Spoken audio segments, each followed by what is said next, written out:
The places where you are feeling the most exhausted are usually places where you've been doing a little bit of lying.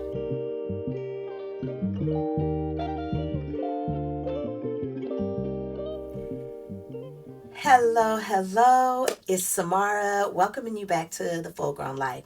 Listen, this is the first video we are doing in the month of December, and we're going to do something different this month. We're not talking New Year's resolutions or vision boards, although vision boards are quite fly. We're not even doing the whole New Year, New You vibe. We're going to look at something a little bit deeper. Let's call this your 2025 exit interview. Just a good look at the year you just finished living. Okay, because here's the truth: by the time we get to December, you already know what kind of year this was. You know what it required of you. You know what it cost you. You know ways that it shaped you and stretched you and maybe drained you. And you even know how it exposed some things that you maybe didn't want to see but had to see in 4K. Okay. And so one of the things that I love doing is just being real, real honest, because once we get to midlife, we do not have a whole lot of time for foolishness, right? We have more time behind us than we have ahead of us. And so we don't have room for playing pity pat with the truth, right? So I know that based on just taking a quick glance at your year, you already know some things that you are not willing to take with you into 2025, right? And so this is the video where we start to name some of that stuff. We are going to take a look at truthfully the things that we might want to adjust or shift to make sure that next year shows up better than this year did, at least the way we show up in the year. You understand what I'm saying? So what I want you to do is maybe get a journal, get some tea, get whatever you need to be reflective for a moment with me, right? Just for a moment, we're going to start your 2025 exit interview. Let me start by saying the places where you are feeling the most exhausted are usually places where you've been doing a little bit of lying. Now, I don't mean that you are lying to other people. I don't mean that you are being dishonest with other folks. I'm actually talking about the spaces where we're dishonest with ourselves. So I had a moment like that this year, and I want to share this because I feel like it might offer some perspective to help us all see the ways that even those small lies that we tell to ourselves and to others can have a real big impact. So I created a whole heap load of conflict in my marriage this year. And I did it not even being thoughtful, right? It didn't even need to happen. It didn't need to go down the way that it did. It wasn't because of what my husband did necessarily. Was because I actually wasn't telling the truth on how I felt about what was going on. Not this big dramatic truth, not the kind of truth that you can point to as a clear lie. It's that quiet truth, the kind that we as Black women often are taught to just swallow, right? Where you're not being 100% honest because you want to keep the peace. So there was this pattern that he had, this thing that he kept on doing that was rubbing me the wrong way. I knew from the very first time he did it, I didn't like it. But it was small, and I was like, you know what? I'm not gonna make a big deal out of it. But then it was consistent. And so it's like, every time I felt it, I was like, do I speak up? Do I say something? Or do I just let this be?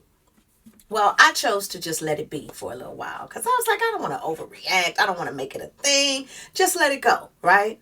But it was not fine. It wasn't small to me. I didn't like it and it kept happening. And so that means it mattered. Now, I knew because I never really honored my truth that silence that was coming in that space, it was a real thing. And that silence started to get bigger and bigger because that's what silence does. It grows.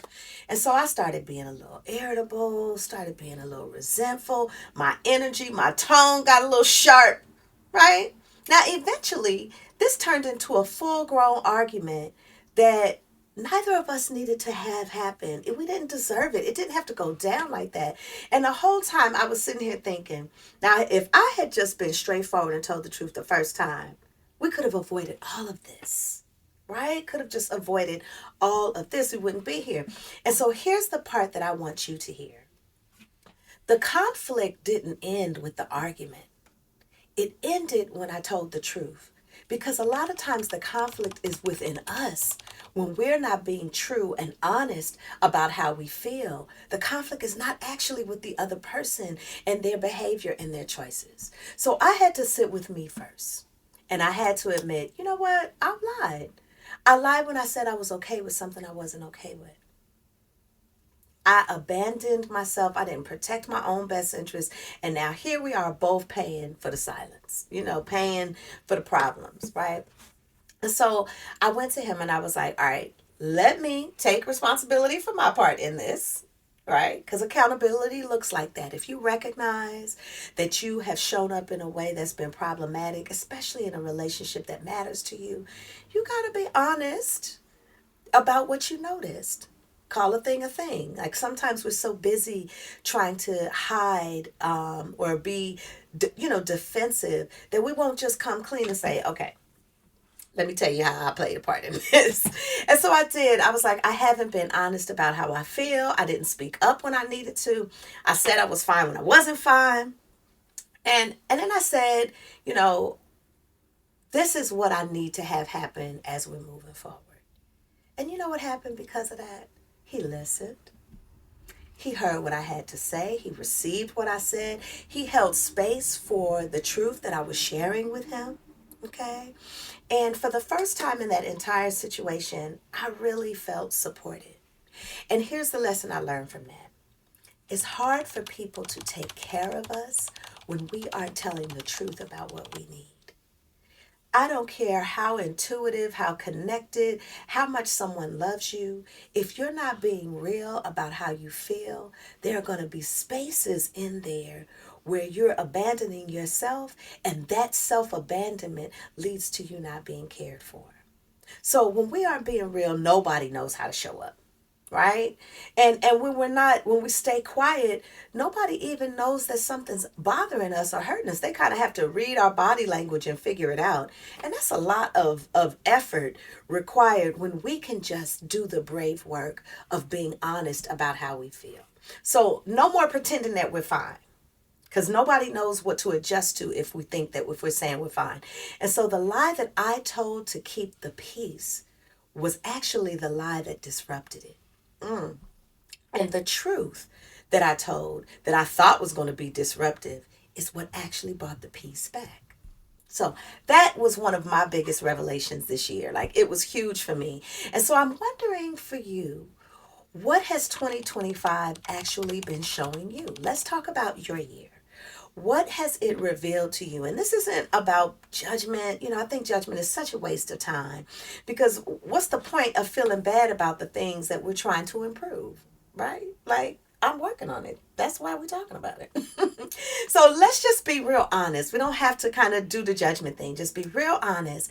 And I want to point out, and you let me know which one of these resonates with you or if any of these feel right for you.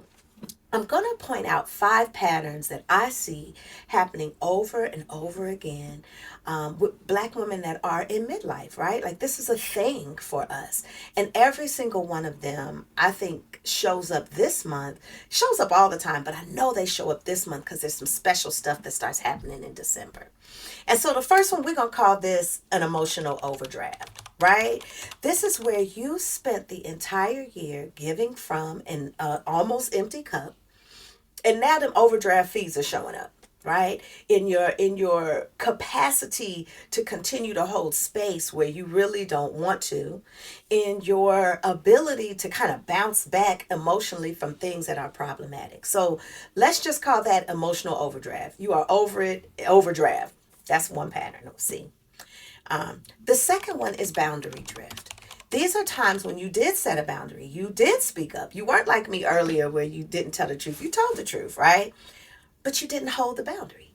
So even as folks started to kind of retrain themselves and maybe didn't do such a good job of managing themselves with the boundary that you set, you just didn't say anything. You didn't enforce it. And so December will reveal to you every place that you compromised your own peace, right? By allowing the drift of those boundaries to happen.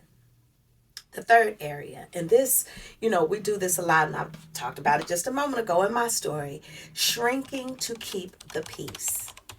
These are the spaces where you stay silent thinking you're avoiding conflict, right?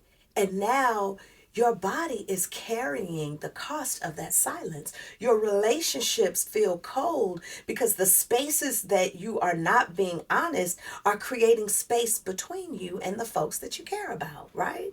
And so when we are shrinking to keep the peace, we're actually making it harder for folks to find us, okay?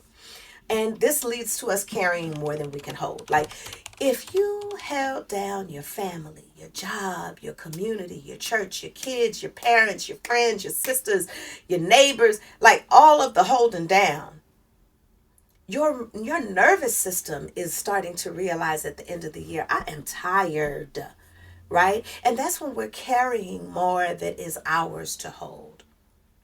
And this fifth pattern, and this one I feel is kind of why I love doing this work with Black women around midlife, because this is actually what's happening for us. Let's call it an identity lag. You have outgrown a version of yourself. So all of the parts of your life are still operating like you are the old her. But inside, in your mind, in your body, somewhere in your identity, you are a new her. And there's not been a calibration between these two parts. And so here's the thing. December is going to bring all of that to the surface because we are more self-reflective at the end of the year. And there are more demands on our time when friends, family, and whatever are wanting to do some things. And so December is here to expose the truth so you don't drag it all the way into 2026. So let's get started with this exit interview, okay? I want to walk you through an exit interview that's going to help you figure out what things you need to let go of so that they don't go with you all the way into 2026, right? So the first question is, what drained you this year?